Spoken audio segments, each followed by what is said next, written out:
जब मैं जालीदार नाइटी पहनकर छत पर गई तो मौसा जी की आंखें खुली की खुली रह गई। मौसा जी बोले, पूजा आज तो तुम कयामत लग रही हो। फिर मौसा जी ने मुझे अपने पास बैठने का इशारा किया तो मैं उनके पास बैठ गई। मौसा जी मुझसे पूछने लगे, क्या कॉलेज में तुम्हारा कोई बॉयफ्रेंड है? मैंने कहा, नहीं मौसा जी, मेरा कोई बॉयफ्रेंड नहीं है। तो फिर मोहल्ले पड़ोस में तो होगा ही, मौसा जी ने पूछा। मैंने कहा, नहीं मौसा जी, मुझे अपनी पढ़ाई से ही कहाँ वक्त मिलता है। मौसा जी बोले, पूजा अब तो तुम जवान हो गई हो, इस उम्र में भी तुम्हारा कोई बॉयफ्रेंड नहीं है। आखिर तुम कौन सी दुनिया में जी रही हो? इस उम्र में आकर तो लड़कियां बॉयफ्रेंड को कपड़ों की तरह बदलती हैं और तुम हो कि अभी भी पुराने जमाने वाली जिंदगी जी रही हो। इस पर मैं थोड़ा शर्मा गई और खामोश रही। फिर मौसा जी मेरे हाथों को अपने हाथ में लेकर बोले, क्या कभी तुम्हारा मन नहीं करता किसी मर्द के साथ वक्त गुजारने के लिए? मैंने कहा, मौसा जी अभी तक ऐसा कोई मिला ही नहीं है। मौसा जी कहने लगे, अच्छा तो ये बताओ मैं तुम्हें कैसा लगता हूँ? मैंने कहा, मौसा जी आप तो बहुत ही ज्यादा हैंडसम है। इस पर मौसा जी बोले, अच्छा तो ये बताओ मेरे साथ बात करना तुम्हें कैसा लगता है? मैंने कहा, मौसा जी बहुत अच्छा लगता है। इतना सुनकर मौसा जी के चेहरे पर एक शैतानी मुस्कुराहट छा गई और उन्होंने मुझे अपनी आगोश में ले लिया। मेरा भी दिल अंदर से मचल रहा था, मैं भी खुद पर काबू नहीं कर पाई। और फिर उस रात हम दोनों ने मिलकर, हेलो दोस्तों, स्वागत है आप सभी का हमारी एक और रोमांचक कहानी में। उम्मीद करती हूँ आपको ये कहानी बेहद पसंद आएगी। दोस्तों, मेरा नाम पूजा है और मैं अभी कॉलेज में पढ़ाई कर रही हूँ। जून का महीना था, मेरे स्कूल में छुट्टियाँ चल रही थी। इन्हीं छुट्टियों में जून के महीने में शादियों का भी मौसम चल रहा था। एक शादी मेरे घर में भी थी जिसमें मेरे घर के सभी लोगों को जाना जरूरी था। मेरे घर के सभी लोग जाने के लिए भी तैयार थे, लेकिन सबसे बड़ी समस्या ये थी कि घर में कौन रुकेगा और घर की देखभाल कौन करेगा, क्योंकि मेरे गांव में इस समय चोरी बहुत हो रही थी। इसी एक हफ्ते में 2-3 घरों में चोरियां हुई थी और घर बंद करके शादी में जाने पर घर में चोरी होने का भी डर बना रहता, इसलिए सभी का साथ जाना भी संभव नहीं हो पा रहा था। मेरे पापा के सबसे अच्छे दोस्त के बेटे की शादी थी, इसलिए मम्मी पापा का जाना भी जरूरी था। अगर मम्मी पापा नहीं जाते तो मेरे पापा के दोस्त गुस्सा हो जाते, इसलिए उनको भी जाना था। इसलिए सबने मिलकर फैसला किया कि मैं घर पर ही रहूंगी। मैं भी अंकल के यहाँ शादी में जाना चाहती थी, लेकिन फिर घर पर कौन रुकेगा, बस यही सोचकर मैं ना गई और मैं घर पर ही रुक गई। लेकिन पापा मुझे घर पर भी अकेला छोड़कर कैसे जा सकते थे, क्योंकि मैं लड़की थी। अगर कोई चोर आ भी जाए तो मैं अकेली लड़की क्या कर पाऊंगी? पापा ने ये सब सोचा और फिर पापा ने अपने सबसे खास और भरोसेमंद आदमी को कॉल की और कहने लगे, यार मुकेश, एक काम है, 2-3 दिनों के लिए हम एक शादी में जा रहे हैं और घर में मेरी बेटी अकेली है और घर में एक लड़की का अकेले रहना सही नहीं लगता। तो अगर तुम्हें कोई परेशानी ना हो तो क्या तुम कुछ दिनों के लिए मेरे यहाँ रुक सकते हो? मुकेश मेरे मौसा थे, वह कहने लगे, इसमें परेशानी वाली कौन सी बात है? जैसे मैं यहाँ से अपनी जॉब के लिए जाता हूँ वैसे ही वहाँ से चला जाया करूँगा। वैसे भी मैं सिर्फ रात में ही घर पर आता हूँ, तो रात में मैं तुम्हारे घर पर सो जाया करूँगा। मौसा ने हमारी मदद करने के लिए और मैं अकेली ना रहूं, इसलिए मौसा रात में हमारे घर पर सोने के लिए तैयार हो गए और पापा से कहने लगे, आप चिंता ना करें, मैं हूं तो कोई परेशानी की बात नहीं होगी। मौसा जी की शादी 4 साल पहले हो चुकी थी मेरी मौसी के साथ, वह दिल्ली के रहने वाले थे। दिन में पापा और मम्मी नहा धोकर जाने के लिए तैयार हो गए और शाम को निकल गए। उसके बाद शाम को जब मौसा जी आ रहे थे तब उन्होंने मेरे पास कॉल की और पूछने लगे, क्या खाओगी? मैंने कहा, मौसा जी थोड़ा पनीर की सब्जी लेकर आना, क्योंकि मुझे पनीर की सब्जी बहुत ज्यादा पसंद थी। मैंने रोटी और चावल बना लिए थे। शाम को जब मौसा जी आए तो वह अपने साथ पनीर की सब्जी भी लेकर आए थे। मौसा जी वहां से आने के बाद बहुत ज्यादा थक गए थे और कहने लगे, पूजा तुम खाना लगा दो, मैं हाथ मुंह धोकर आ रहा हूँ। इससे पहले भी 2-3 बार मौसा जी हमारे घर पर आ चुके थे, तो हम लोग थोड़ा फ्रेंडली भी थे। मौसा जी और मेरा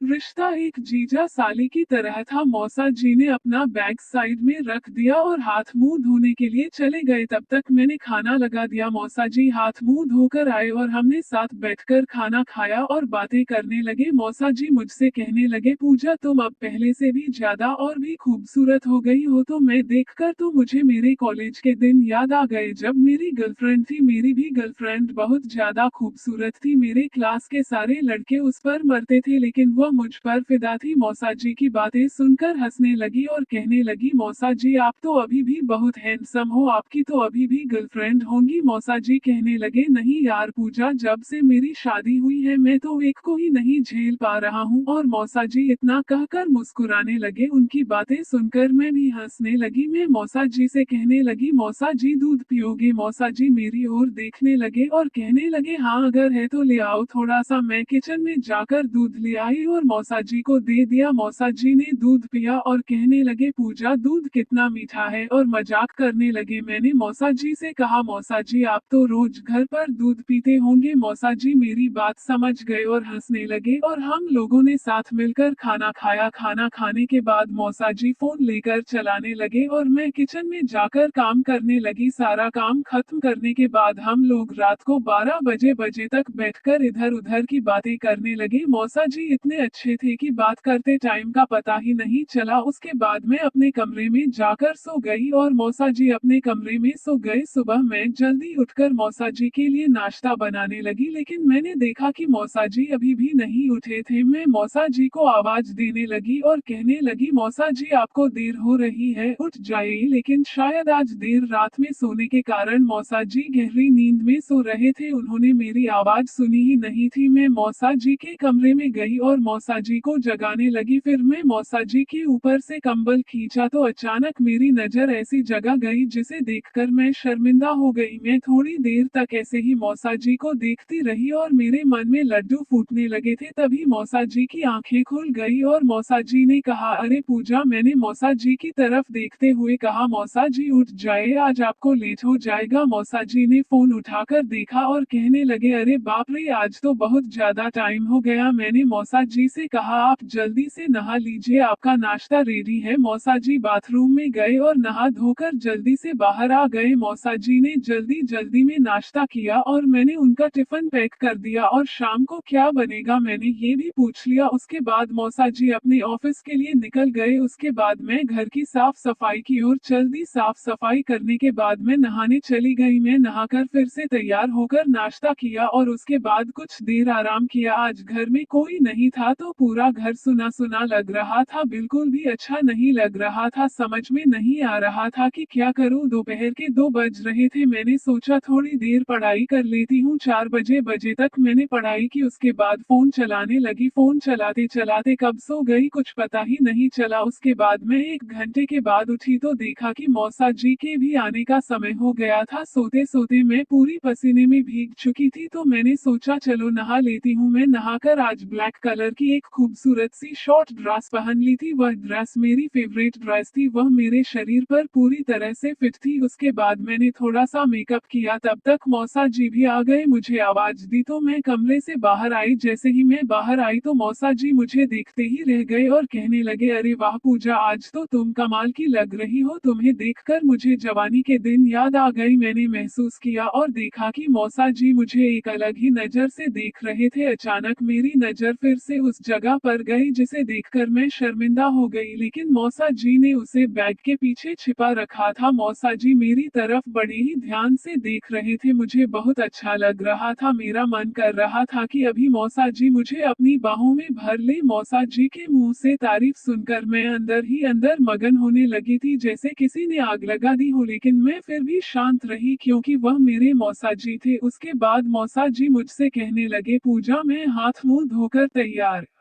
हो जाता हूँ, तुम खाना लगा दो। मैंने कहा ठीक है मौसा जी, लेकिन उसके लिए खाना बनाना पड़ेगा, अभी मैंने खाना नहीं बनाया है। मौसा जी कहने लगे, ठीक है तुम खाना बना लो, तक मैं आराम कर लेता हूँ। मैंने कहा ठीक है मौसा जी। मौसा जी वही सोफे पर बैठकर आराम करने लगे और मैं खाना बनाने के लिए किचन में चली गई। मौसा जी जहाँ सोफे पर बैठे हुए थे वहाँ से किचन साफ साफ दिखाई दे रहा था। मैंने बार बार पीछे पलट कर देखा तो मौसा जी की नजर मुझ पर ही टिकी हुई थी। उनका इस तरह से देखना मुझे बहुत ही अच्छा लग रहा था क्योंकि मौसा जी इससे पहले भी 2-3 बार घर आ चुके थे तो मेरे साथ काफी खुलकर बातें किया करते थे और मुझे उनके साथ वक्त गुजारना अच्छा लगता था, इसलिए मुझे उनका इस तरह से देखना भी अच्छा लग रहा था। मैं खाना बना रही थी तभी लाइट चली गई। ऊपर से इतनी गर्मी थी कि मैं पूरा पसीने में भीगी हुई थी और अब अंधेरा भी हो गया था। तब तक मौसा जी अपने फोन की टॉर्च ऑन करके किचन में आ गए और मुझसे कहने लगे, पूजा पूजा आज गर्मी बहुत ज्यादा है। मैंने कहा हाँ मौसा जी, और अब तो लाइट भी चली गई है, मेरे घर में इन्वर्टर भी नहीं है, इसलिए मौसा जी ने मुझे टॉर्च दिखाई और मैंने एक मोमबत्ती जलाकर किचन में रख दी। मौसा जी कहने लगे पूजा तुम पसीने में पूरी भीग चुकी हो, तो क्या मैं तुम्हारी थोड़ी बहुत मदद कर सकता हूँ? मैं भी बहुत परेशान थी, इसलिए मैंने हाँ कह दिया। मौसा जी खाना बनाने में मेरी मदद करने लगे थे। मैंने और मौसा जी ने मिलकर खाना बनाया और बातें करते रहे। थोड़ी ही देर में लाइट भी आ गई। मौसा जी मेरी तरफ देखने लगे। पसीने में भीगने की वजह से मेरा वजूद साफ दिखाई दे रहा था। मैं भी अब थोड़ा उनकी तरफ मुड़ गई जिससे कि वह आसानी से मुझे अच्छे से देख सके। फिर मैंने मौसा जी से कहा मौसा जी आप आराम कर लीजिए, बस खाना तैयार ही होने वाला है। मौसा जी ने मेरी तरफ पंखा मोड़ दिया और आराम करने लगे। कुछ देर बाद खाना बनकर तैयार हो गया। किचन में काम करने के बाद मैंने सोचा क्यों ना नहा लिया जाए। मौसा जी सोफे पर बैठे बैठे अपना काम कर रहे थे। मैंने मौसा जी से कहा मौसा जी मैं नहाने जा रही हूँ। मौसा जी कहने लगे ठीक है। आज मैंने नहाकर रेड कलर की एक शॉर्ट फ्रॉक पहन ली जो कि मौसा जी ने ही मुझे बर्थडे पर गिफ्ट की थी। आज मैं उस शॉर्ट ड्रेस को पहनकर आई तो मौसा जी की आंखें खुली की खुली रह गई। मौसा जी मुझे देखकर खुश हो गए और कहने लगे ये तो वही ड्रेस है ना जो मैंने तुम्हें तुम्हारे बर्थडे पर दी थी। मैंने कहा हाँ मौसा जी आपकी दी हुई ड्रेस मुझे बहुत ज्यादा पसंद आई थी। मौसा जी कहने लगे तुम इस ड्रेस में वाकई एक अप्सरा लग रही हो, मन ही नहीं करता तुमसे नजर हटाने को, मन करता है कि तुम्हें इसी तरह देखता रहूं। उनकी बात सुनकर मैं शर्म से सर झुका लिया। फिर मैंने और मौसा जी ने मिलकर खाना खाया और ढेर सारी बातें की और किचन का काम खत्म करके मौसा जी के रूम में उनसे बात करने चली गई। कुछ देर बाद बात करते करते अचानक से जोर से मौसा जी बोले पूजा तुम्हारे कंधे पर कॉकरोच है। इस पर मैं बहुत ज्यादा चौंक गई और घबराते हुए मैं दौड़कर मौसा जी के गले से लिपट गई। मुझे बहुत डर लग रहा था। इस पर मौसा जी हंसने लगे, कहने लगे अरे पगली मैं तो मजाक कर रहा था, तुम तो सचमुच डर गई। मैंने कहा मौसा जी ऐसा मजाक फिर कभी मत करना, मुझे कॉकरोच से बहुत ज्यादा डर लगता है। अभी भी मैं मौसा जी के गले लगी हुई थी। मुझे मौसा जी ने अपनी बाह में समेट कर रखा हुआ था। मैं थोड़ी शर्माते हुए उनसे दूर हो गई। मैंने मौसा जी को सॉरी बोला लेकिन मौसा जी ने कहा अरे पगली कोई बात नहीं है, हम दोनों तो दोस्त हैं ना, तो इतना तो चलता है, और वैसे भी मैं तो तुम्हें अपनी छोटी साली मानता हूँ। इतना कहकर मौसा जी मुस्कुरा दिए। उसके बाद मौसा जी बोले आज तुम यहीं मेरे साथ सो जाओ क्योंकि तुम बहुत ज्यादा डरी हुई हो। इस पर कुछ देर तक मैं सोचने लगी, फिर मैं खामोशी से के पास बैठ गई। तभी फिर से एक बार बिजली चली गई। रात के करीब 11 बजे का समय हो रहा था। तब मौसा जी ने अपने मोबाइल की लाइट को ऑन किया। उसके बाद उन्होंने कहा चलो इससे अच्छा आज छत पर सो जाते हैं। इस बात पर मैं भी मान गई। मौसा जी बिस्तर और मैं मच्छरदानी लेकर छत पर आ गए। छत पर भी बहुत ज्यादा गर्मी थी और बिजली भी अभी तक नहीं आई थी, तो हमारे पास दूसरा और कोई रास्ता नहीं था। कुछ देर लेटने के बाद मेरे में फिर से पसीना निकलने लगा था। तब मैंने मौसा जी को बोला यहाँ भी बहुत ज्यादा गर्मी लग रही है। मौसा जी कहने लगे अगर तुम बुरा ना मानो तो एक बात कहूँ। मैंने मौसा जी से कहा हाँ कहो। मौसा जी बोले तुम कोई हल्की फुल्की नाइटी पहन लो, इससे तुम्हें गर्मी भी ज्यादा नहीं लगेगी। मैंने भी यही ठीक समझा लेकिन मुझे बहुत झिझक महसूस हो रही थी। फिर मैं नीचे गई और मैंने नहाकर एक जालीदार नाइटी पहन ली। जब मैं छत पर आई तो मौसा जी मुझे देखते ही रह गए। मौसा जी मुझसे कहने लगे आज तो तुम्हें देखकर दिल में पता नहीं कुछ हो रहा है। पूजा क्या तुम भी यही महसूस कर रही हो? मैंने कहा मौसा जी मैं समझी नहीं आप क्या कहना चाहते हो। मौसा जी कहने लगे जब भी तुम्हारी मौसी इस तरह की नाइटी मेरे सामने पहन कर आती है तो मैं खुद पर काबू नहीं कर पाता, और आज जब तुम्हें इस तरह के कपड़ों में देखा है तो मेरा मन अंदर ही अंदर मचल रहा है। क्या तुम समझ सकती हो? ये बात सुनकर मैंने अपनी नजरें नीची कर ली। फिर मौसा जी ने मुझे अपने पास बैठने का इशारा किया तो मैं उनके पास बैठ गई। मौसा जी मुझसे पूछने लगे क्या कॉलेज में तुम्हारा कोई बॉयफ्रेंड है? मैंने कहा नहीं मौसा जी मेरा कोई बॉयफ्रेंड नहीं है। तो फिर मोहल्ले पड़ोस में तो होगा ही? मौसा जी ने पूछा। मैंने कहा नहीं मौसा जी मुझे अपनी पढ़ाई से कहाँ वक्त मिलता है। मौसा जी बोले पूजा अब तो तुम जवान हो गई हो, इस उम्र में भी तुम्हारा कोई बॉयफ्रेंड नहीं है, आखिर तुम कौन सी दुनिया में जी रही हो? इस उम्र में आकर तो लड़कियां बॉयफ्रेंड को कपड़ों की तरह बदलती हैं और तुम हो कि अभी भी पुराने जमाने वाली जिंदगी जी रही हो। इस पर मैं थोड़ी शर्माई और खामोश रही। फिर मौसा जी मेरे हाथों को अपने हाथ में लेकर बोले बोले क्या कभी तुम्हारा मन नहीं करता किसी मर्द के साथ वक्त गुजारने के लिए। मैंने कहा मौसा जी अभी तक कोई ऐसा नहीं मिला मुझे। मौसा जी कहने लगे अच्छा तो ये बताओ मैं तुम्हें कैसा लगता हूँ। मैंने कहा मौसा जी आप तो बहुत ही ज्यादा हैंडसम है। मौसा जी बोले अच्छा तो ये बताओ मेरे साथ बात करना तुम्हें कैसा लगता है। मैंने कहा मौसा जी बहुत अच्छा लगता है। इतना सुनकर मौसा जी के चेहरे पर एक शैतानी मुस्कुराहट छा गई और उन्होंने मुझे अपनी आगोश में ले लिया। मेरा भी दिल अंदर से मचल रहा था, मैं भी खुद पर काबू नहीं कर पा रही थी। मैंने भी कोई विरोध नहीं कि मौसा जी की बाहों में मैं खुद को महफूज महसूस कर रही थी। फिर मौसा जी ने कहा पूजा क्या मैं तुम्हारे साथ कुछ वक्त गुजार सकता हूँ। देखो अगर तुम रजामंदी दोगी तभी यह सब मुनासिब होगा। अगर तुम्हारी मर्जी इसमें शामिल नहीं है तो कोई जबरदस्ती नहीं है। मैं तो सिर्फ इतना चाहता हूँ कि तुम अपनी जवानी के वो दिन जियो जो हर लड़की आज के टाइम में जीना चाहती है। मैंने शर्माते हुए मौसा जी से कहा मौसा जी जैसा आपको ठीक लगे। इतना सुनते ही मौसा जी बेकाबू हो गए और मुझे वो खुशी देने लगे जिससे मैं अभी तक वंचित थी। थोड़ी देर बाद मुझे भी एहसास होने लगा जैसे मैं सातवें आसमान पर पहुंच चुकी हूं और हवाओं में उड़ रही हूं। मौसा जी का साथ मुझे बहुत अच्छा लग रहा था। कुछ ही देर में हम दोनों अपनी मंजिल तक पहुंच चुके थे। थोड़ी देर तक हम ऐसे ही लेटे रहे। मौसा जी मुझे अपने कॉलेज के किस्से सुनाते रहे और उस रात हम दोनों ऐसे ही बातें करते करते सो गई। अगले दिन जब सुबह मैं उठी तो मैं शर्म से मौसा जी से नजरें नहीं मिला पा रही थी। मौसा जी ने मुझे फिर से गले लगाया और कहने लगे देखो पूजा कोई जबरदस्ती नहीं है। हम दोनों के बीच में जो भी कुछ हुआ वह हमारी रजामंदी से हुआ है। अगर तुम आगे भी मेरा साथ वक्त गुजारना चाहो तो तुम मुझे बुला सकती हो या फिर मुझे बता सकती हो। उसके बाद तो ये सिलसिला शुरू ही हो चुका था। धीरे धीरे वक्त गुजरता चला गया और मौसा जी के साथ मेरा रिश्ता आगे बढ़ता रहा। इसी तरह एक साल गुजर गया। फिर एक दिन मम्मी को मुझ पर शक होने लगा। मम्मी ने मुझे अपने पास बिठाया और पूछने लगी पूजा ये सब क्या चल रहा है जरा बताओ तो मुझे। मैंने अपनी माँ से कहा मम्मी जी ऐसा तो कुछ भी नहीं है, आपको गलतफहमी हो रही है। मम्मी ने कहा ठीक है मैं तुम्हारी बात पर यकीन कर लेती हूँ लेकिन अगर मुझे बाद में पता चला तो फिर देख लेना। वैसे तुम अब जवान हो गई हो तो मुझे लगता है तुम्हारी शादी कर देनी चाहिए। इतना सुनकर मैं बहुत ज्यादा डर गई। शाम को अचानक मौसा जी की कॉल आई। मैंने मौसा जी को सब कुछ बता दिया। मौसा जी ने कहा तुम्हें फिक्र करने की कोई जरूरत नहीं है, मैं कुछ करता हूँ। अगले दिन मौसा जी घर आए और मम्मी से बात करने लगे। कहने लगे दीदी पूजा बड़ी हो गई है, मुझे लगता है अब उसकी शादी कर देनी चाहिए। मेरी नजर में एक लड़का है, लड़का बहुत